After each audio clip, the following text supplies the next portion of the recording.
자, 안녕하세요. 북서역 카페 여러분. 자, 오늘은 2차 이제 모의고사 이제 부분 시작할게요. 2차 1번 이제 문제 볼게요. 자, 1차 1번 문제는 뭐와 관련된 부분이냐면, 미 군정 시기 때 발간된 교사 교본하고 관련된 건데, 이 교사 교본은 왜 이제, 교사 교본이 아니라 국사 교본하고 이제 관련된 건데, 자, 이 국사 교본은 뭐 때문에 이제 발간을 했냐면, 해방 직후에 이제 교과서를 이제 가지고 공부를 하려니까, 적당한 한국사 교과서가 없는 거야. 그래서, 교과서가 이제 일제시대 때 만들어진 게 있는데, 거의 일본사하고, 그리고 한국사 부분도 상당히 왜곡됐기 때문에, 그 미 군정이 이제 지원을 받아가지고, 그 당시 최초로 이제 발행된 역사 교과서가 국사 교본이에요. 그래서 이 국사 교본은 거기 이제 보충 페이지 1페이지에 보면 해방 직후에 발행한 최초의 역사 교과서고요. 주로 정치사 위주고 본문에 구성된 어떤 심화나 학습 자료가 전혀 실려 있지 않다는 거. 그러니까 지금 우리가 지금 보고 있는 교과서처럼 어떤 뭐 학습 자료라든지 그냥 그림이라든지 이런 것들이 전혀 실려져 있지 않다는 게 특징이고요. 그다음에 이제 우리나라의 이제 역사를 근대적 모습으로 서술되지 않고 고대사만 강조해요.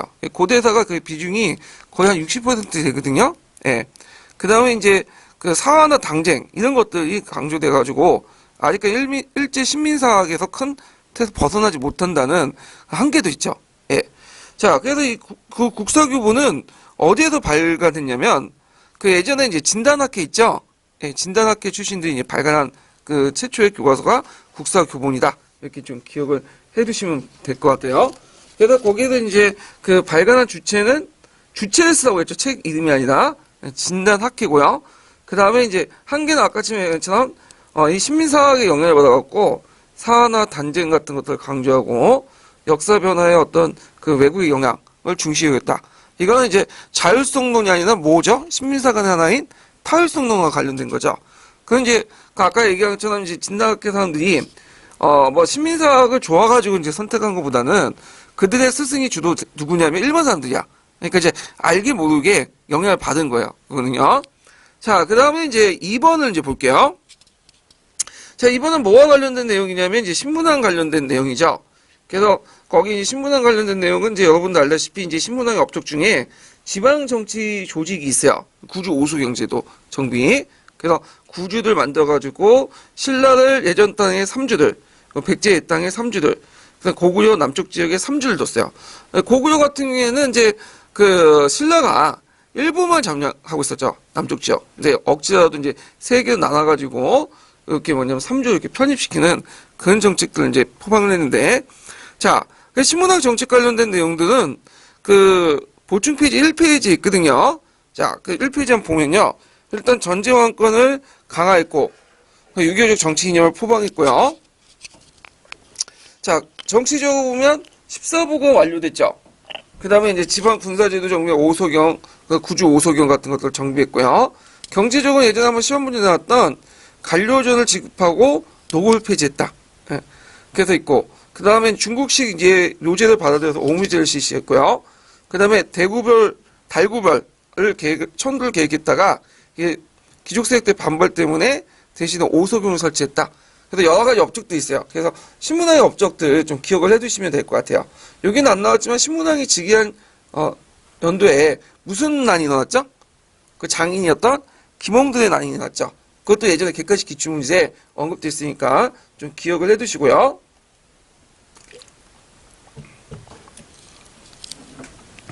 자, 그 다음에 이제 3번을 볼게요.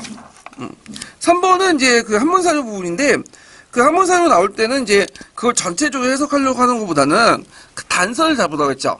보다가. 그래서 이제 거기 보면 이제 태사도 기철이라는 인물이 나와요. 네, 기철. 기철이 이제 모반을 깨웠다가 주살됐다. 앞문장이 있죠. 그게 이제 단서죠. 자, 기철은 누구의 오빠죠? 기항호의 오빠죠? 기항호의. 그래서 기철은 죽인 사람이 누구예요? 공민왕이죠. 공민왕. 그래서 이제 공민왕은 이제 포면적으로는 이제 초창기 때는 친원적인 정책들을 이제 추구했다가 까놓고 이제 그렇게 반원적인 걸 추구한 건 아니죠. 시간이 지나면서 이제 그 원나라가 세력이 약하다는 걸 아니까 국가가 어떻게 돼요? 반언적인 정책들을 이제 시작됐죠. 이 반언적인 정책들의 시점이 됐던 것이 뭐냐면 기철의 주살이야. 예. 그리고 기철이 이제 뭐냐면 주살되는 날에 그 한날 한시에 동시에 뭐도 이루어졌냐면 그 당시 쌍성총괄부 있죠. 쌍성총괄부를 공격을 하고 그 다음에 이제 그 당시 그 부원파의 그 근거지였던 그 이문소도 폐지돼요. 이문소도. 네, 정동행성 이문소. 그러니까 정동행성 이문소 폐지, 그 다음에 기철수청, 그 다음에 저기 쌍성총괄 공격이 한날 한시에 일어나. 예. 그래서 이제 요걸 이제 배경지 깔면 거기에 파한 그 간청 이름은 뭐였어야 되겠어요? 정동행성 이문소였어야 되겠죠. 이문소. 그 다음에 이제 아까 말한 것처럼 이때 동시에 행했던 군사적 조치는 뭐죠? 그 당시 그 쌍성총괄부를 공격해서 천령 이북의 땅을 점령했던 그 내용들 쓰시면 돼요. 예, 이 부분들을 쓰시면 되고요.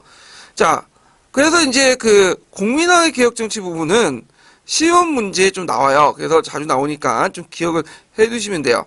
그래서 이제 2페이지에 보면 뭐 대외정책으로서는 반원정책을 내세웠고, 그래서 아까 언급한 것처럼 기철을 제거하고, 정동행성 이문소를 혁파하고요. 그 다음에 쌍성총괄을 공격하고, 그 다음에 요동정벌도 했죠? 요동정벌. 그 부원파의 근거지였던, 희망의 근거지였던 요동을 정복했다. 이 두 차례에 거쳐서. 근데 정복만 했지, 실제로 여긴 통치하지 않았어요. 예, 정복만 했지. 그래갖고 이제 요 내용들 좀 기억을 해두시면 돼요. 그런 대내적인 정책은 예전에 한번 시험 문제에 나왔던 문종 때 다시 문종 때 시대로 회복했죠. 간제를요. 삼성 육부제를 이제 회복했고, 그 다음에 정방을 폐지했고, 이것도 시험 문제 나왔죠. 또 예전에 시험 문제 나왔던 것이 뭐냐면 신진사 대비 기반하충과 관련돼서 정방 폐지, 성군관 중령, 가거제 개혁. 가거제 개혁 중에서 기억을 할 것은 뭐냐면 전시제도를 도입을 했다. 그래서 3층 제도를 완비했다. 요 내용들 기억을 해두시고, 예전에 또 그 공사 기초에 나왔던 것이 뭐냐면 전민변전 도감이거든요. 예, 전민변전 도감의 의미, 이런 것들, 그 다음에 그 결과, 한계, 이것도 이제 같이 기억을 해두시면 될 것 같아요. 자, 그 다음에 이제 4번을 보면,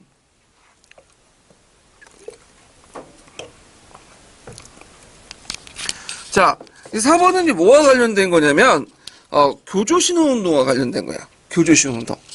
그래서 교조신호운동은 이제 그 동학교도들이 교조가 억울하게 죽었다. 그래서 이제 합법적인 그 당시 신원이라는 절차가 있었어요. 억울함을 풀어달라 하는 교조신호운동을 펼쳤어요. 그래서 이걸 통해서 이제 그 당시 동학교도들이 불법 단체였는데 이걸 또 합법화시키고 그 여러 가지 목적으로 이제 했는데, 이 교조신호운동은 이제 그 한 번만 있었던 게 아니죠. 여러 번 있었어요. 그래서 집회가.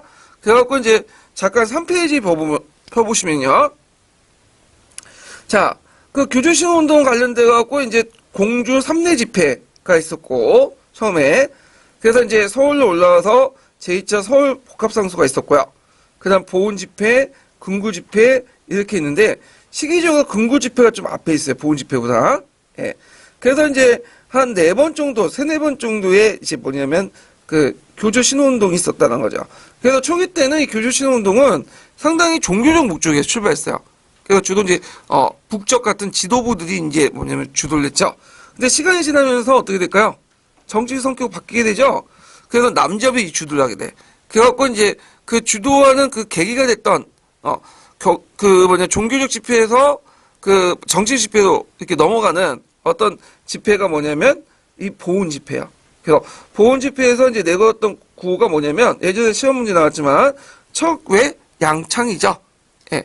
그래서 그 외를 쳐부시고 그 다음에 그 양놈을 쳐부시자. 그래서 대의를 바로 세우자. 이것이 보훈 집회의 주요 내용이고요. 그래서 처음에는 종교적 집회였다가 나중에 정치적 집회로 바뀌게 되었다. 이렇게 좀 기억을 해두시면 돼요. 그래서 그 저기 사료 내용에 있는 내용도 이제 척외 양창이와 관련된 그 내용이 들어가 있죠. 그러면 이제 이 교조신호운동의 의의가 뭘까요? 예.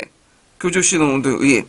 자, 그래서 이제 그 당시 교조신호운동은 뒤에 동학농민운동을 발전시키는데 어떤 촉발점 역할을 했다. 그래서 그 동학이 반봉건, 방안 내세를 명확하게 제시했고 농민을 조직하는 데 대규모 농민운동을 발전시킬 때 큰 역할을 했다. 그래서 교조신호운동과 관련돼 갖고는 예전에 기출문제 때 아주 오랜 기출문제 때 한번 나왔고 교조신호운동 나오고 동학농민운동과 함께 보훈집회 나오면서 순서 이렇게 적어라 이런 문제들이 나왔어요. 그래서 교조신호운동도 따로 이게 나올 수가 있으니까 좀 기억을 해두시고요. 동학농민운동과 이제 그 관련된 내용은 뒤에 관련된 내용은 다른 이제 그 문제에서 한번 또 풀어보기도 하죠. 자, 그다음 5번 문제 볼게요. 자, 5번 문제는 예전에 시험 문제 나왔던 건데 그 다원 가해 도읍지를 쓰고 가를 촌다면서 후에 선비족들이 어떤 영향을 미쳤는지 서술해 보시오. 자, 여기에서 이제 출처가 위서죠. 위서는 이제 어디를 의미할까요? 북위를 의미해요. 북위. 북위를 의미하고. 자, 그래서 이제 원래 이제 그 북위는 여러분들 알다시피 선비족이 세운 탁발부가 세운 국가죠. 그래갖고 원래 이제 수도는 어디였냐면 평성이었어. 평성. 근데 호문제 때 어디로 옮겼죠? 낙양으로 옮겼어. 그럼 평성에서 왜 낙양으로 옮겼을까요? 평성은 유목 그 귀족들, 선비족 귀족들이 근거지야. 그러다 보니까 이제 여기를 떨쳐내고 왕권을 강화시켜서 부족세의 근거지 벗어나서 왕권을 강화시켜서 좀 더 남쪽이었던 낙양을 천도했다. 그래서 이제 이때 호문제부터 이제 이걸 계기로 해가지고 무슨 정책이 본격화됐죠? 하나 정책이 본격화됐죠. 그래서 이 하나 정책 내용도 좀 기억을 해두셔야 되는데, 자, 보충 페이지, 그 교재 4페이지 잠깐 펴보세요. 자, 호무제 하나 정책은 낙양청도에 본격화되죠. 그래서 뭐 주요 내용은 뭐 호환통혼이라든지 호송의 한성화, 호호금지, 한어의 강제 정책, 사형 강제 정책, 중국식 간지를 채용하고요. 그 다음에 이제 그 선비족 예전에 그 정통적인 제사 형식이었던 서교 제천 대신에 중국식으로 개조됐다. 그러니까 중국식으로 개조하면 어떤 것으로 개조할까요? 보통 봉선의식 아시죠? 하늘과 땅의 제사를 지내는 의식. 그래서 중국식 어떤 그 천자만이 할 수 있는 봉선의식으로 개조를 했고요.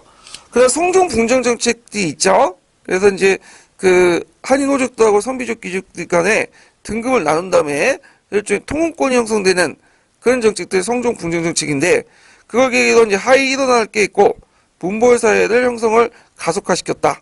그래서 여기에도 좀 기억할 게 뭐냐면 남조 같은 경우에는 그 국가 권력과 동떨어지게 민간에서 자율적으로 뭐냐면 그 문벌 귀족들이 형성됐죠. 근데 그 북조 같은 경우에는 임의적으로 뭐냐면 국가가 편성을 해줬어. 그래서 이제 여기 말하는 선종 분전 정책이라든지 그리고 이제 그 남조에서 주로 이제 문벌 귀족이 크게 뭐냐면 기여했던 그 관리 채용 방식이 구품관리법이죠. 예, 구품관리법이라든지 이걸 통해서 이제 뭐냐면 그 위로부터 그 뭐냐면 선비족들의 어떤 한족들의 문벌들을 이렇게 문벌 귀족사를 만들어주는 국가가 인위적으로 만드는 그런 것들이 남조가 좀 다른 특징을 갖고 있죠. 그 다음에 이제 그 호문제가 하진 않았지만 그 전에 풍태호가 그 삼장제, 서역제, 세역제, 군전제를 실시했죠. 예.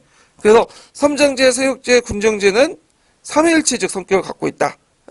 그러면 이날 하나정책 결과 어떻게 했을까요? 자, 선비족들이 분열이 일어나. 그래서 하나는 선비족들과 하나 되지 않는 그 북방의 선비족 간에 그 분열이 일어나고 결국에는 이제 나중에 육진의 난이 일어나죠. 육진. 예전에 시험 문제 나왔죠? 예. 그래갖고 이제, 육진의 난을 계기로 해서 동서가 분열된다. 예, 동이, 서이, 그다음 북주, 북제. 이렇게 이제 분열이 되죠. 예. 그래서 그 하나정책의 결과 부분을, 좀 기억을 해주시면서 쓰시는 것도 좋을 것 같아요. 자, 그래서 이 내용들 파악을 해두시고, 자, 그 다음에 6번 문제 보자. 6번 문제. 자, 6번 문제는 이슬람의 문화와 관련된 거예요. 이슬람의 문화. 예, 문화와 관련된 건데, 이슬람의 문화의 특징은 이제 종합적이고 융합적인 성격을 가지고 있고, 그 다음에 외래 학문과, 그 다음에 이제 이슬람 고유 학문들이 서로 접목시키는 데 특징이 있죠. 그 다음에 이슬람의 또 하나의 특징은 뭐냐면, 예전에도 한번 기초에 나왔지만, 그 우상숭배를 금지하는 거야. 기독교보다 훨씬 더 철저하게 우상숭배를 금지해요. 그래서 보통 이 기독교 같은 경우에는 그 우리가 알다시피 이제 성자, 성모, 마리아상들이 있죠. 예수상이 있고. 근데 이거 자체도 금지시키죠. 예수 자체를 그 신호 보지도 않고, 인간이고, 그 다음에 이제 왜 이렇게 금지시키냐 하면, 인간의 모습을 통해서 신의 형상을 만들 수 있어, 없어요? 없죠? 그러니까 인간의 어떤 생각을 통해 신의 형상을 만들 수 없다는 그 생각을 갖고 있기 때문에, 비록 그게 신의 모습을 만들고, 거기에다 가신이 예수라고 이렇게 이름을 붙여도, 결국엔 누가 만든 거야, 이거는 다. 인간의 상상을 통해 만들어진 거잖아. 그러니까 인간이 만든 피조물을 숭배하는 거에 불과하죠. 그러니까 이것도 우상이라는 거죠. 그래서 철저히 우상 숭배를 금지했고요. 그런 의미에서 이제 마호메트 자체도 뭐예요? 얼굴 안 그리죠? 네, 마호메트는. 네, 얼굴 왜 안 그려요? 마호메트는 일단 인간의 신이야. 인간이죠. 이슬람에서는. 근데 예수처럼 신으로 받던 모실 수 있다는 거야. 그래서 이제 그림을 그려놓고 조각을 하면 그는 그래서 금지시키고 그렇기 때문에 얼굴을 안 그려요. 예. 그리고 또 뭐냐면 이제 이런 특징들이 갖고 있죠. 그래서 철저히 우상 숭배를 금지하고 있다. 그래서 대신 이제 신의 말씀이나 섭리 같은 것들을 표현할 때는 어떤 걸 이제 하게 되냐면 아라베스크를 사용하죠. 예. 이 아라베스크 거기 이제 그 6번에 나온 것이 아라베스크인데 예전에 공사 기초에 나왔던 거죠. 원래 이 아라베스크는 원래 이슬람의 양식은 아니에요. 이거 어디서 양식이 들어왔냐면 그리스 양식이야.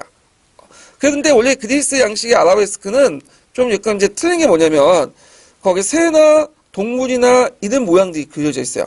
근데 새나 모양 동물 같은 경우에는 또 그리면 우상 숭배가 될 수 있겠죠. 그래서 이제 이런 것들은 빼버리고 주로 이제 꽃이라든지 그다음 기하학적 문이라든지 이런 걸 통해서 신의 섭리나 상징들 신의 섭리 같은 것들 말씀들을 뭐냐면 상징화시켰다. 그래갖고 이제 이 아라베스크는 모스크에 또 그 실려져 있고 모스크 외에도 카페트라든지 도자기라든지 그러니까 이슬람 교도들이 생활하는 곳곳에 이 장식품을 사용했던 것이 아라베스크예요. 예. 그래서 이제 거기 명칭 아라베스크 쓰시면 되고 그 다음에 그 무형을 만든 이유는 아까처럼 말한 것처럼 이슬람 교도에서는 철저하게 우상 숭배를 금지했기 때문에 사람이나 동물 이런 것들 조각 없어서 대신에 문자, 식물, 기하학적 무늬 같은 걸 섞어서 그렸다. 예. 그래서 이제 그 이슬람의 그 첫째 우상 숭배에 영향을 받아갖고 동로마 제국에서 펼쳤던 운동이 뭘까요? 한때 성상 숭배 금지령이죠. 예, 성상 숭배 금지령. 자, 그 다음에 이제 7번 문제 볼게요. 7번도 이제 공인형 기출문제 관련된 것인데, 여기 보면 이제 박교사에 대한 내용이 있죠. 다음 사료는 모 단체가 주장한 내용입니다. 자, 이 단체는 1540년 교황의 정식 인가를 받았고, 여러 지역에 카톨릭을 복귀시키고, 전도 사업을 열심히 했습니다. 자, 그래서 그 사료 내용과 관련된 것은 뭐냐면, 교회 무오유설 또는 교황 무오유설이죠. 그래서 교황이 그 검은 것을, 그러니까 우리가 시계에 보인 것도 검다고 말하면 그게 뭐가 되는 거야? 검은 거야. 왜냐면 교회나 교황은 뭐죠? 절대적으로 절대적으로 올바른 거죠. 오주가 없어.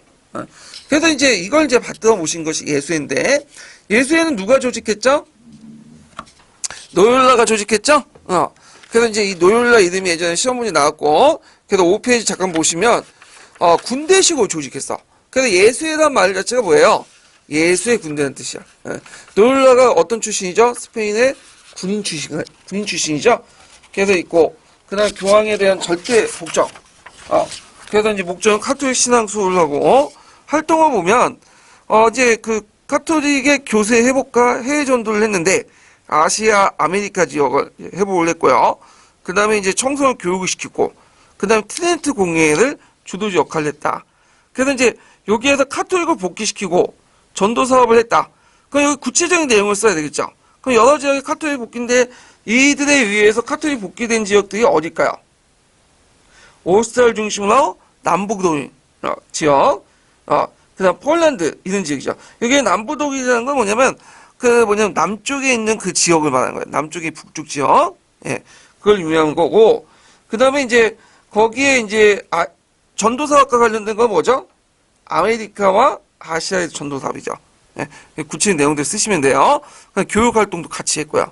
예, 그래서 이제 이런 내용들. 그래서 우리가 알고 있는 이제 마테오니치나 샤비에르나 그런 사람들은 대개 어떤 사람이냐면 예수예요. 그래서 이제 예전에도 한번 얘기를 했는데 트렌트 공리회 이후에 이제 뭐냐면 그 트렌트 공리회가 이제 그 당시 그 이단들을 신교들을 이제 뭐냐면 비판하면서 교리를 다시 확인하는 거잖아. 카톨릭 교회 교리들요. 그리고 그걸 이제 주도했던 것이 이제 아까 예수회고요. 그럼 중세 시대 때 그 비슷한 경우가 있었죠. 언제 때?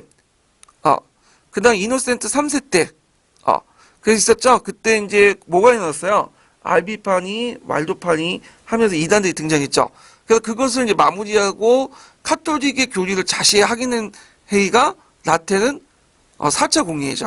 그리고 그때 이제 그 뭐냐면 이노케티브 3세가 그 뭐냐면 그거 대응해갖고 만든 수도의 조직이 뭐냐면 포온체스코파죠. 포온체스코파, 예, 도미닉파하고, 예, 포온체스크파하고 도미닉파, 예, 그런 것들 있죠. 자, 그래서 이런거 연결시켜서 좀 같이 보시면 될 것 같아요. 자, 그 다음에 8번 문제 볼게요. 8번. 자, 8번은 이제 미국 독립혁명과 관련된 거야. 미국 독립혁명과 그 전에 있었던 얘기인데, 자, 미국이 이제 그 당시 독립혁명이 일어났던 배경은 그 당시 7년 전쟁이 끝난 후에 그 전비를 미국에 이제 부담을 하려고 했던 거죠. 그래갖고 재정 확보 차원에서 그 당시 설탕법이니 인지법이니 타운세트법이나 이런 것들 부과했잖아요. 그래서 그거에 반발 때문에 이게 불려일으켰는데, 그래서 이런 걸 배경을 깔고 그 보스턴 차 사건이 발생이 되고 결국에는 이제 뭐냐면 1차, 2차 대륙개혁을 거쳐서 독립운동이 시작됐죠. 그래서 미국의 독립혁명과 관련된 내용을 이제 문제를 냈어요. 그래서 여기 인지세법이 있는데 그 인지세법을 왜 만들었을까요? 인지세법을 만든 이유가 뭐냐면 7년 전쟁 비용을 나 식민지 방위비를 누구한테 받으려고? 식민지에게 받으려고 한 거죠. 그 다음에 여기 보면 이거에 대해서 이제 그 미국이 그 아메리카 식민지인들이 반발했는데 이때 내걸었던 논리들은 뭐냐면 영국의 현장적 정통들이야. 대헌장 이후에 그 확립된 헌정적 정통들을 내걸어 가지고 이걸 반대했던 거죠. 왜냐하면 미국인들은 어떤 사람들이야? 영국인들이야. 그 영국인은 후손들이죠. 그래갖고 이제 그때 내걸었던 논리가 대표 없는 곳에 가세 없다는 뜻이에요. 유명한 말이죠? 예. 그래서 이제 그 대헌장 이후에 이제 확립된 것은 뭐냐면, 자, 대의의 해석, 그 다음에 의회의 동의안에 뭘 할 수 있는 거죠? 가세를 하는 거죠. 그게 원칙이잖아요? 근데 우리가 이제 미국의 아메리카 대표들이 영국 의회, 잉글랜드 의회에 대표도 안 파견했는데, 거기에 파견되지 않는 그 의회에서 결정된 것은 우리는 들어줄 수 없다. 그래서 그런 말을 한 거죠. 그래갖고 이제 이 인지세법 좀 기억을 해 두시면 되고, 그래갖고 이제 인지세법이 이제 안 되니까, 그 다음 법이 뭐예요? 타운센트법이죠? 타운센트법. 그래서 타운센트법은 아까 얘기한 것처럼 뭐와 관련된 거죠? 부가가치세 관련된 거야. 근데 이것조차도 거부하니까, 이제 유리하게 이제 상징적으로 뭐만 남겼어요? 상징적으로 차만 남겼죠, 차. 그래서 이 차를 이제 그러니까 이것도 반대해갖고 일어난 것이 보스턴 차 사건이다. 이렇게 이제 보시면 돼요.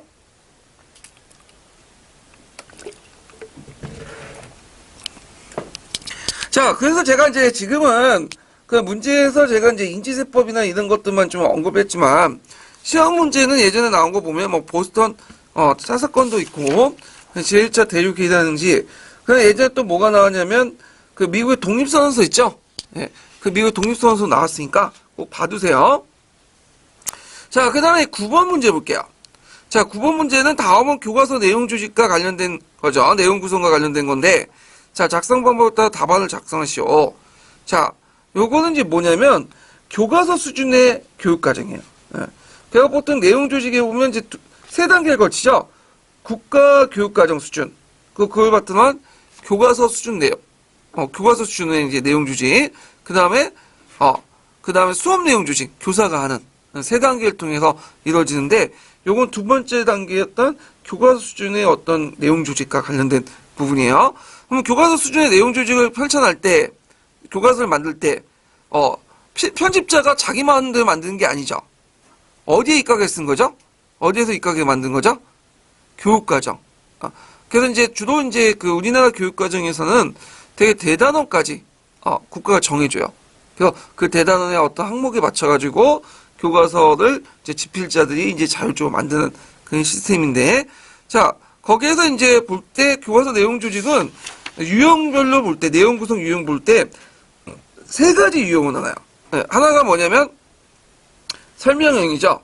네, 그래서 사실, 개념, 원리들을 먼저 설명하고 구체사를 제시하는 설명형 방식이고요.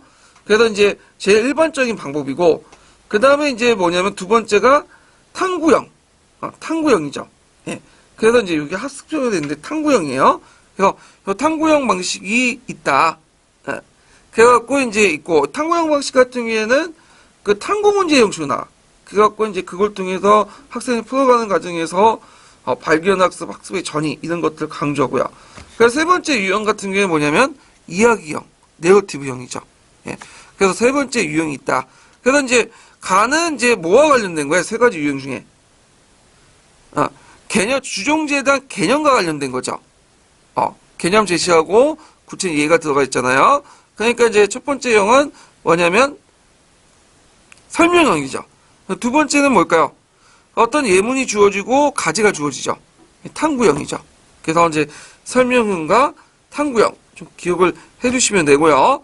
그러면 이제 여기에서 그 나의 유형의 학습 목표를 쓰시오. 나의 유형의 사술 방법의 학습 목표. 자, 여기에서 이제 나의 유형은 이제 그 학습 목표는 뭐냐면 학습자가 탐구 과정에서 능동적 학습에 참여하면서 학습의 즐거운 느낌을 느끼는 주체적인 학습법을 얘기한다. 이렇게 쓰시면 돼요. 예. 자, 그렇게 이제 쓰시면 되고, 그 다음에 이제, 여기에 좀 주의할게, 그러면, 여기에서 뭐, 구체적 카우스 대제 그 학습 목표 쓰라고 쓰신 분도 있을 것 같은데, 그게 아니에요. 지금, 물어보는 단서가 뭐예요, 지금? 유형에 대해서 물어보고 있죠. 그러니까, 나 예문에 대해서 물어본 게 아니에요, 지금. 나와 같은 유형에 대해서, 일반적 유형에 대해서, 물어본 거니까, 예, 지금 작성 방법에 따라 제시된 문장에 따라 잘 읽고 쓰셔야 되고, 그 다음에 이제, 가는 뭐냐, 장점 한 가지 쓰시오. 가의 활용성은 이제 내용에, 이제 세운 내용이 학습자 인지 구조에 포섭할 수 있고, 좀 관련성 있게 쉽게 이해할 수 있다. 이렇게 쓰시면 되겠죠. 그래서 이제 설명형 부분이 어떤 체계적인 개념이나 이런 것들을 설명할 때는 상당히 효율적이에요. 이것이요. 네. 사고의 과정이나 전이나 이런 것들은 중요한 건 아닌데, 그러니까 그 암기적이고 뭐 이렇게 체계적으로 개념적으로 이렇게 설명하기는 설명이 좋아요. 예. 자, 그래서 요 내용들 파악을 해두시면 돼요. 요것도 그냥 낸 게 아니에요. 예전에 객관식 기출문제 나왔던 거거든요. 그래서 좀 녹색책에 있는 내용이니까 정리해서 보시고요. 그 다음에 보너스 문제 보죠. 보너스 문제는 이제 뭐와 관련된 부분이냐면 니의 감정이입이에요.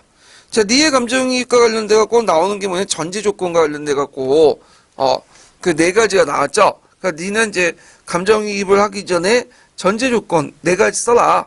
두 번이나 문제 나왔는데 뭐라고 써야 될까? 보편성, 특성, 개통성, 합리성. 네 가지 써야 돼요. 만약 수업할 때 여기에서는 이제 답안에서는 간단히 언급만 했지만 실제로 어떻게 써야 될까? 보편성, 특수성, 개통성, 합리성 이렇게 쓰시면 안 되겠죠. 풀어서 써야 돼. 보편성이라는 것은 우리와 과거 사람들이 공통된 인간성을 공유하고 있고, 특성은 뭐 생각과 다르다는 걸 알고 있고, 개통성은 과거 생활의 형태가 역사가 자신과 개통이 관련돼 있고, 합리성은 과거 사람들의 합리적 행동이다. 이렇게 이제 풀었어야 돼. 자, 그러면 이제 두 번째 질문은 뭐냐? 자, 그 니은의 전제 조건 중에, 니의 감정의 전제 조건 중에 이게 좀 잘못됐네요. 거기 신까지 돼 있는데, 아유. 심이 아니라, 줄친 부분 있죠, 니은? 네, 요 부분은 심이 아니라 여기, 감정이입까지만 써주세요. 줄친 거. 자, 니의 감정이입 중에서 이제, 니은과 관련된, 성향으로서 감정이입과 관련된 그 네 가지 감정이입 전제 조건은 뭐냐? 합리성이죠.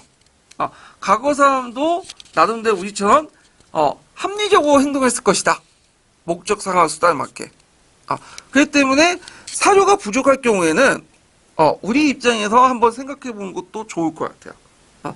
그래서 사조가 있을 경우에 인지적 특징이죠. 그걸 분석을 해갖고 하는 것은 아까 성취로서 감정이입이지만 그 고대사 중에 뭐 사조가 많이 부족한 부분도 있죠. 그럴 경우에는 우리 입장에서 나름대로 정의적 입장에서 합리성을 전제로 했던 것도 있다. 성향으로서 감정이입이죠. 그래서 보통 이에서 감정이입의 종류 4가지 중에 역사적 감정이입은 기본적으로 뭐죠? 성취로서 감정이입이죠. 그 다음 부가적으로 성향으로서 감정이입도 이렇게 들어가 있다. 이렇게 이제 기억을 해두시면 될 것 같아요. 자, 그래서 이제 있고 디귿의 의미. 디귿의 의미 외워두셔야죠. 행위자가 믿고 가치 있다고 여기고 느끼고 획득 같은 걸 아는 거. 행위자의 믿음을 받아들이고 행위자의 감정의 영향을 고려한 거. 증거를 토대로 상상적 재구성하는 거. 그런 것들을 이제 쓰시면 되겠죠. 그 다음에 이게 제일 중요한 인지적 특성이죠. 그래서 성취로서의 감정이입은 인지적 특성을 갖고 있는데 왜 인지적 특성을 갖고 있을까요? 뭐와 관련돼서 인지적이라는 말이 나오면 뭐와 연결해서 보시냐면 사료 분석하고 연결해서 봐야 돼요. 그래갖고 이제 인지적과 관련돼서 그 뒷받침 성격은 증거를 통해서 상상적 재구성으로 역사적 행위자가 마음속에 가지고 있는 믿음, 목적, 가치를 파악함으로써 이루어진다. 이렇게 쓰셔야겠죠. 예. 자, 그 다음에 뒤에 넘어가서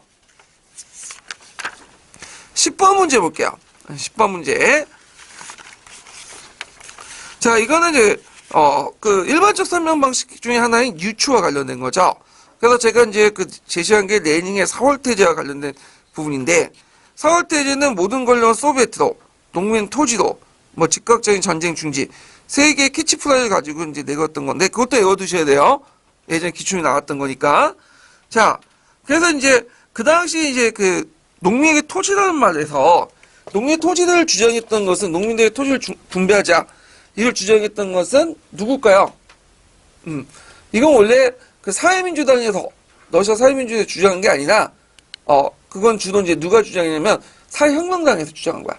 그것을 뭐냐면 가지고 온 거죠. 누구한테 인기 끌려고? 농민들의 인기 끌려고.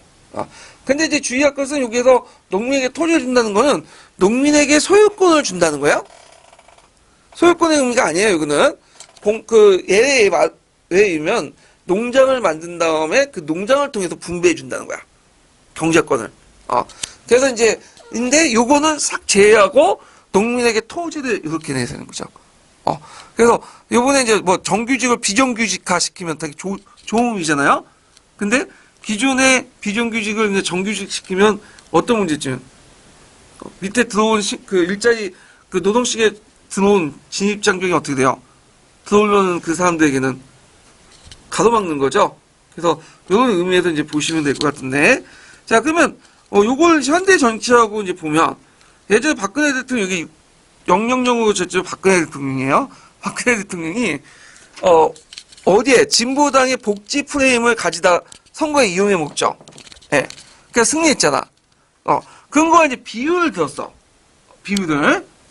이건 이제 뭐예요? 유추죠, 유추. 그래서 그 당시 이제 그 유추에 대한 정의를 내리시면 돼요. 설명방식 정의. 이거는 꼭 외워두셔야 되겠죠. 이제 기초에 문제 나왔으니까. 자, 유추의 정의라는 것은 두 개의 사물이나 사건의 유사성을 가지고 이제 추리는 거죠.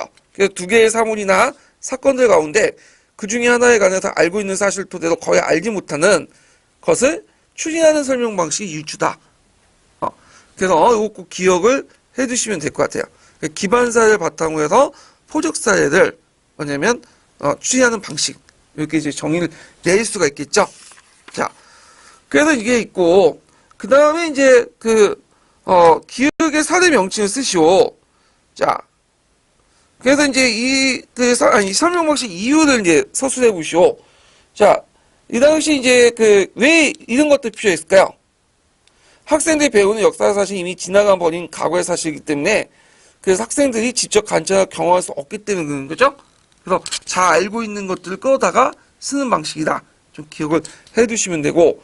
자, 그 다음에 이제 이 설명 방식 기획의 사례 명칭을 쓰시오. 근데 자, 지금 뭘 설명하고 있어요, 지금? 레닝의 4월 태제에 대해서 설명하고 있죠. 그거는 아이들이 이제 잘 모르는 사례들이죠. 근데 얘들이 좀 알고 싶은 알고 있는 현재 그 박근혜 공약을 가지고 설명을 하고 있어요. 그러면 박근혜 공약이 뭐가 되는 거야? 기반사례가 되는 거죠. 기반사례. 예. 그래서 이제 이 기반사례를 바탕으로 해갖고 설명을 하는 거죠. 그래서 이제 잘 모르는 것들을 이제 설명한다. 포적 사례를. 그래서 여기 좀 기억을 해두시면 돼요. 그래서 사건의 기존의 지식과 경험을 바탕으로 기반 사례를 바탕으로 해서 새로운 사건, 포적 사례를 이해시키는 방식이다. 이렇게 보시면 되고요.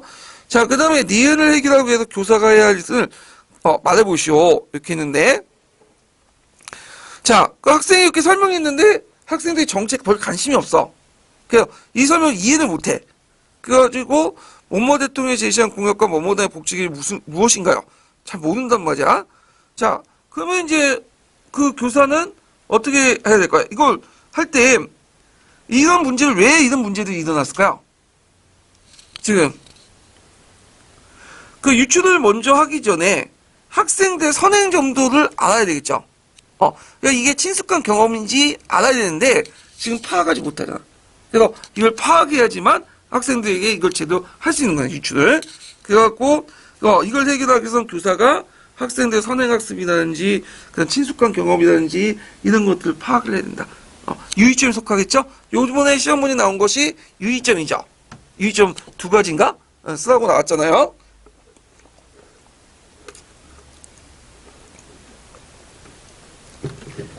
그래서 유추가 나오면 항상 나오는 게 유의점이야. 유의점. 그래서 이제 8페이지에 보면 그 유의점 제가 한 4-5가지 정리를 했는데 외워두세요. 꼭 외워두세요.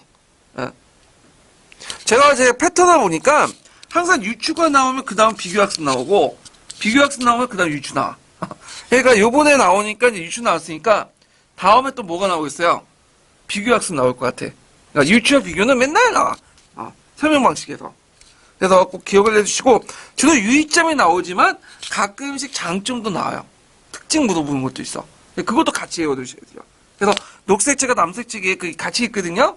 그래서 꼭 같이 기억을 해두세요. 자, 그러면 이제 이렇게 있고 그 다음에 11번 문제 볼게요. 11번. 11번은 뭐와 관련된 내용이냐면 한무제 정책과 관련된 거예요. 한무제. 한무제 정책들은 몇 년 요번에 시험 문제는 안 났지만 2년마다 3년마다 한 번씩 내요. 한나라 때 낼 것 같으면 이것밖에 없어. 한무제. 그래서 한나라 관련된 내용은 정치사업은 거의 한 문제고 문화사업 관련된 내용은 뭐 사기, 한서 정도? 요 정도만 이제 언급돼 있죠.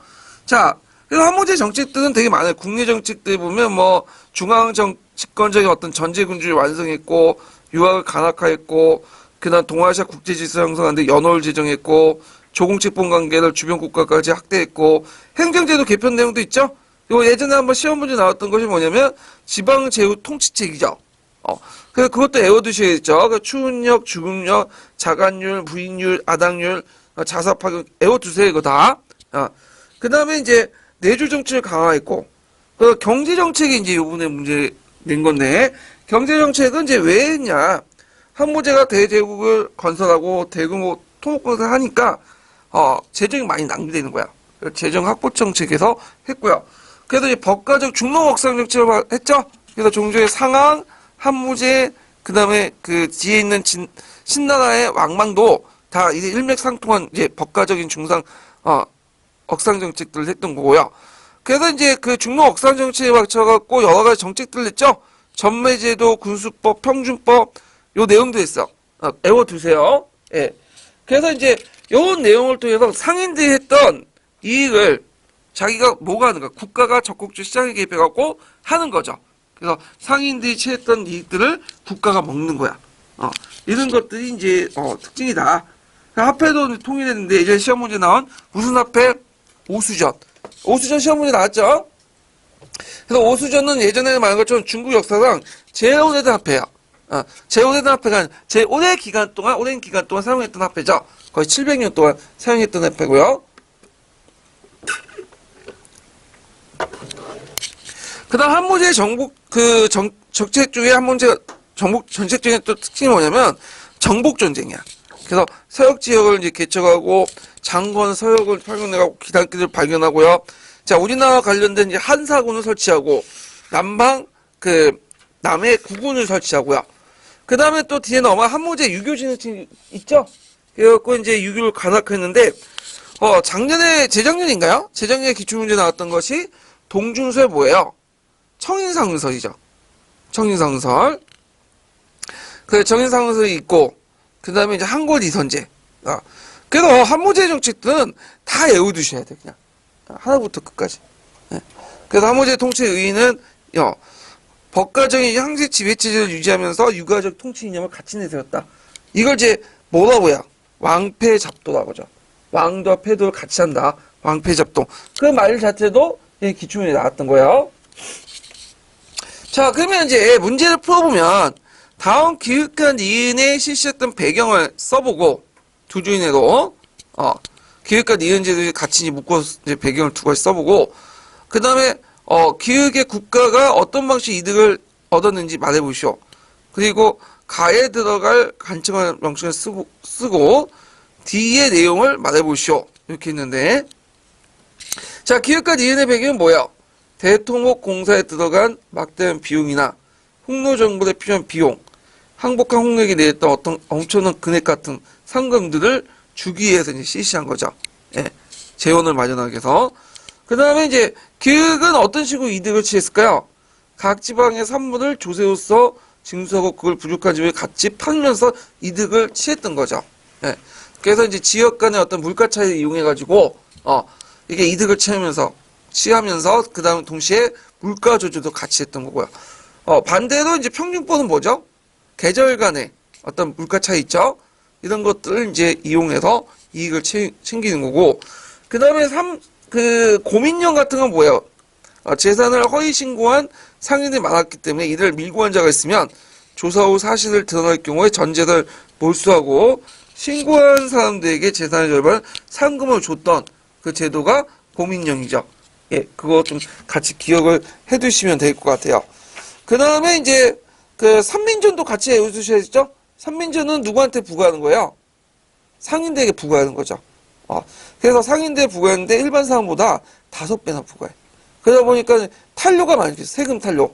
그래서 만약에 세금 탄료를 탈세자를 고발할 경우에는 또 그 고발하는 사람들에게 뭐냐면 포상을 해줘. 이게 고민령이에요. 자, 그래서 이제 이렇게 있고요. 그 다음에 이제 거기에 들어가 있는 그 가해 간서는 뭐냐면 수용동의죠. 수용도인데 거기에서 뭘 발급하냐면 오수전을 발급하죠. 요것도 기출문에 나왔어요. 오수전 발급한 수용동의 관련된 내용. 예. 그래서 있고 나중에 후한시대에 들어가면 화폐는 어디에도 발급을 하죠? 하나 통합하죠. 대산홍. 대산홍으로 다 통합이 돼버려. 그래서 이렇게 이제 전환시대와 관련된 내용이고 이거는 자, 그래서 이제 이렇게 해서 이제 받고 그 다음 12번 문제 볼게요. 12번. 자, 12번 문제는 이제 뭐와 관련된 내용이냐면 남북협상과 관련된 내용. 남북협상. 그래서 다음 A단체는 B회의에 참여했다. 자, A단체를 써보고 그 다음에 기획을 개최한 정치적 배경을 서술해 보시오. 그 B회의에 결정된 내용 3가지를 서술 말해보고 B회의 결정사항을 실시하지 못했던 배경을 서술해 보시오. 이렇게 있거든요. 자, A단체가 B회의에 참여했다. 그런데 요 B회의는 뭐죠? 남북정당사회단체 대표회 연석회의. 남북협상이잖아요. 남북협상. 남북협상에 참여했던 A는 뭘까요? A는 이제 예전에 시험 문제 나왔던 민족자주연맹이야. 민족자주연맹 강령 관련된 내용이죠. 예. 그래서 이제 이렇게 쓰시면 되고, 그 다음에 이제, 요거는 예전에 기출문제 나왔던 거예요. 03년 기출문제 민족자주연맹 있죠? 그 민족자주연맹이 어디에 참여했다고 했어요? 김규식이 이끌었던 민족자주연맹이 남북협상에 참여했잖아. 예. 그거 연결시켜서 쓰면 돼요. 그 다음에 기획은 유엔소총인데 유엔소총에 왜 넘겼어요? 원래는 이게 제1차 미소공동회와 2차 미소공동회 결렬된 후에 미국 유엔에 넘겼죠. 근데 유엔에서 어떤 판결을 냈죠? 그 당시 이제 뭐냐면, 선거를 통해서, 독립해라. 근데 이제 북한 보내니까 소련이 거부했잖아요. 그래갖고 소총회에서 개최해갖고 그 당시 이제 그 뭐냐면 가능한 지역에서만 선거해라. 그래서 소총회 이제 했는데 그 정책 배경은 아까 총선거를 실시하기 위해서 유엔 한국 임시위원단을 결성하여 한국에 파견했는데 소련과 북한이 유엔 한국 임시위원단의 북한 방문을 거부했기 때문에 가능한 지역의 남쪽 지역에서만 50 단독 선거가 이뤄진 거죠. 예, 이렇게 이제 기억을 해주시면 돼요. 자, 그 다음에 이제 여기에 BA에 결정한 내용들, 남북협상에서 결정된 내용들, 외국 군대 철수, 임시정부 수립, 남한만의 단독 선거 이런 방지 이런 것들을 이제 주장했고, 그 다음에 이제 여기에서 이제 이런 것들이 실시하지 못했던 배경이 뭘까요? 일단 유엔이 남한 내 단독 선거를 결정을 했죠. 거기에다가 북한 정권조차도 뭐냐면 이걸 남북 협상을 합의는 했지만 실제로 실시할 의지는 없었어요. 예. 그러니까 북한이 지금도 그렇지만 자주 하다가 합의하다가 깨잖아. 그러니까 이건 일종의 명분용이야. 우리 이만큼 했다.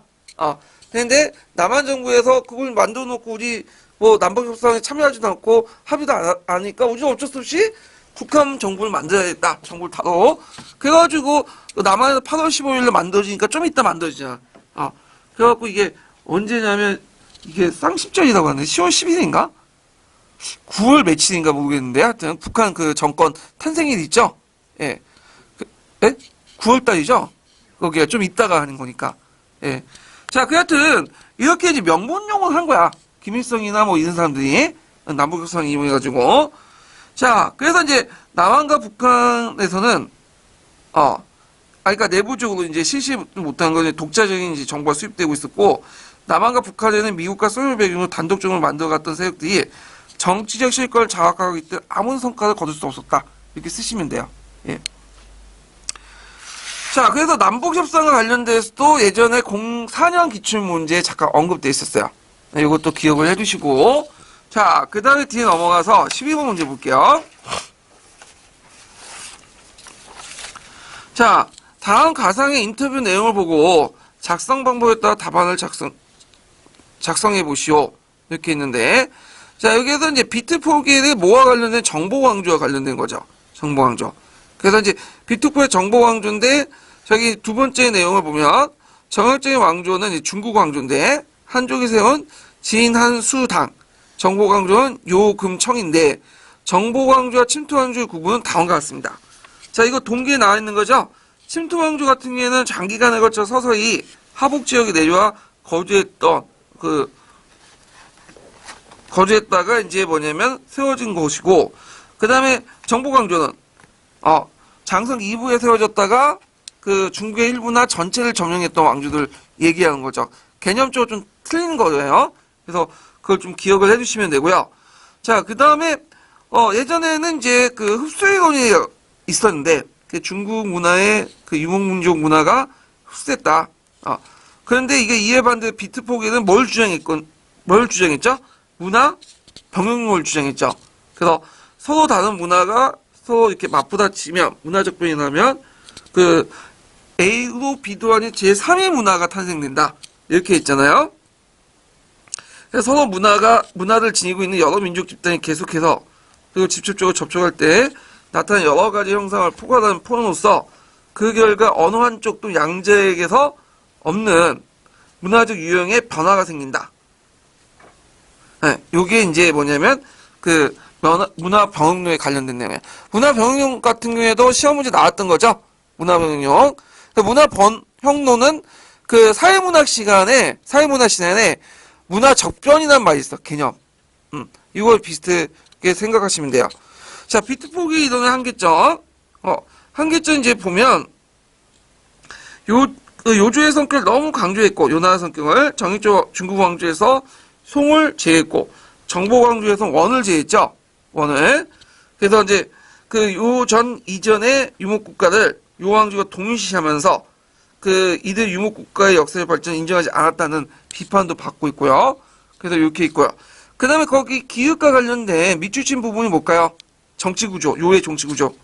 자, 요의 정치구조는 북면 관제와 남면 관제를 분리 통치했죠? 이중 통치 체제 특징들 쓰시면 돼요. 예. 그래서 이제 비트포get의 주 연구했던 대상이 어떤 나라냐면 요예요. 그래서 이제 정보광주 많이 나오는 나라가 원을 제외하고는 요 금 중에 어느 나라야? 요죠, 요. 그러면 지금까지 안 나왔어. 요만 나왔어, 요. 그래서 여러분들 공부하실 때도 금보다는 요에 집중적으로 좀 공부를 해두세요. 요에. 자, 그 다음에 이제 그 14번 문제 볼게요, 14번. 자, 다음 자를 읽고 작성 방법에 따라 답안을 작성해 보시오. 자, 요거는 누구와 관련된 거냐면 그 아우구스투스와 관련된 거야. 네. 아우구스투스와 관련된 문제가 예전에 시험 문제 나왔죠. 그래서 잠깐 이제 그 13페이지 잠깐 펴보세요. 자, 보충자료 13페이지 보면 아우구스투스가 있어. 그래서 이제 그 일본 원수정을 이제 처음으로 열었죠. 프리케스 시대. 그래갖고 원로원위원회 명배 첫 번째 이름을 기재하고 제1회 시민이죠. 그래서 원로부터 황제에게 군대 지휘권, 속주 관리 통제권, 이런 것들이 부여받고요. 그 다음에 이제 아우구스투스 이제 개혁 보면 군제 개혁 있죠? 그래서 이제 그 황제 권력은 군대에 나오죠. 그래서 군제를 개혁했는데 이것도 외워두셔야겠죠. 친위대 야전군대 군단 보조군. 친위대는 이제 그 황제 신병을 보호하는 특별 대우를 받는 특수군이고 야전군단은 제국 변경에 야전에 배치한 군단이고요. 보조군은 속주군으로 구성돼 있고 제대 후에는 노마 시민권을 부여받을 수 있었다. 그래서 이제 요 내용들. 그다음 속주 통치에 보면 이제 속주를 두 개 나눴죠. 원로원이 직접 통치하는 곳과 황제가 직접 통치하는 곳으로 나누고 재정제도도 요거 같이 나눠졌어. 그래서 그 원로원이 통치하는 곳은 공공재원으로 들어가고 거기에 징수한 거는 황제가 직접 이제 통치하는 곳은 어딜까요? 피스쿠스라는 그 뭐냐면 황제 재정에 포함되어 있죠. 그래서 국가 재정이 두 개로 나눠져 있어요. 하나는 공공재정하고 또 하나는 피스쿠스라는 황실재정이야. 그리고 그 공공재정과 황실재정 중에 비중이 어디가 더 클까요? 황실재정이 더 크죠.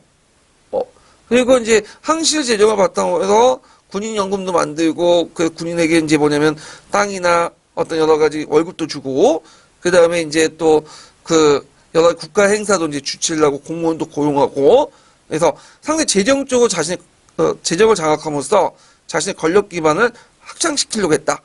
이런 것들 특징이죠. 자, 그 다음에 이제 관련된 이제 문제를 풀어볼게요. 자, 여기에서 이제 그 자료 A와 B 시대의 특징 기역의 황제 시기임 이렇게 해놓고 이건 문제가 이제 아니고요. 그래서 요 시기에 이제 관련돼 갖고 문제를 좀 할게. 같은 시대예요. 그래서 아우구스투 시대예요. 이제 A와 B는 자 황제 니은과 니은을 장악할 수 있었던 정치적 배경을 서술해보고 니은은 이제 황제 경호부대 친위군이죠. 수도경비군. 그 다음에 이제 그 여기 보면 외국인 기병들 여러 군대들을 장악할 수 있는 배경이 뭘까요? 배경이 돈이 있어야 되죠. 일단 어떤 식으로 돈을 만들었죠? 군장병에 대한 봉급과 신선연금제를 위해서 따로 재원을 만들었어. 황실 재정을 각주해갖고 군인 재정을 만들었어요. 그래서 지금도 마찬가지지만 군인들 뭘 줘요? 군인연금 주죠? 그런 식으로 이제 보시면 되고요. 그래서 이제 아우구스트는 그 돈을 통해서 군대를 장악한 거야. 그리고 뭘 통해? 군대를 통해서 권력을 또 장악한 거죠. 그러니까 제일 중요한 게 뭐야? 재정을 확보해갖고 군대를 통제하는 거죠. 그래서 그걸 통해 원수정을 지탱시키는 거야. 그래서 이건 아우구스투스뿐만 아니라 역대 그 황제들이 관심 있는 건 뭐예요? 돈하고 군대 장악이야. 왜냐하면 자신의 권력하고 직접 관련돼 있으니까. 이런 것들은 이제 같이 기억을 해두시면 돼요. 그 다음 니은을 보면 바타비아인들이 불리는 선발된 외국인 기병대. 자, 이들은 어디에 속할 거예요? 세계 병당주계. 친위부대, 야전부대, 그 다음 보조군 중에. 보조군에 속하죠? 이민족 군대니까. 그래서, 여기에서 이제 외국인 기병들에게 이제 얘네들이 이제 어느 정도 일을 하면 이들에게 뭘 주죠? 나중에 퇴직 후에? 노마 시민권을 줘요. 노마 시민권. 지금도 미국도 비슷하죠? 미국에 보면 이제 미국에 보면 영주권 있죠? 영주권이나 미국 시민권이 없는 사람들, 영주권이 없는 사람들은 어디에 자원 입대예요. 군대 자원 입대하잖아. 군대 자원 입대해가지고 그 뭐냐면 한 3, 4년 동안 근무를 하면 제대하고 뭘 줘요? 미국 시민권을 주잖아. 이렇게 비슷하다 보시면 돼요. 그래서 그런 식으로 해갖고 미국 시민권을 얻는 사람들 국적을 보니까 한국인이 제일 많대요. 그래서 요즘에 미국에서 그걸 이제 통제한다고 와서 이제 유학생들이 한국에 온 유학생들이 거기에 이제 학생 비자로 와가지고 하면 이제 좀 지나면 이제 돌아가야 되거든요.